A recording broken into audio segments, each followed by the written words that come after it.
In this video, I'll be showing you how to factory reset your Samsung S21 Ultra phone. It's a very simple method, so if you find this video helpful, be sure to drop a like and subscribe. All you want to go ahead and do is swipe down on the top right of your screen. It's going to bring up your control panel, then just go to the top right where it has your settings wheel. Now, this is going to bring you up to your settings where you're going to see a lot of different options.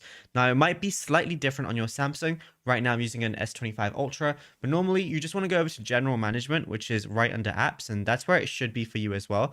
Once you're here, scroll down and you're going to see Reset under Mouse and Trackpad. So go ahead and click on that.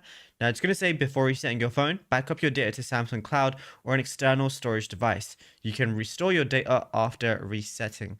So it's going to ask you to back up your data. You can do a temporary cloud backup, or you can do an external storage backup, for example, if you want to plug it in a USB device or anything like that. So you can do that as well, but you got to do one of those different methods. So if you don't have a USB, just do the temporary cloud backup because it's going to last for 30 days. And then after that, it's going to allow you to reset your settings, mobile network settings, Wi-Fi and Bluetooth, accessibility, or right at the bottom, you're going to see factory data reset. But like I said, you have to do a backup before you go ahead and do that. And yeah, that's it. Then you'll be good to go. Then your phone's going to be like new whenever you do your factory data reset. And it's as simple as that. Now, if you found this video helpful, be sure to drop a like and subscribe. And also check out all our other tutorials that we've been posting on the channel as well.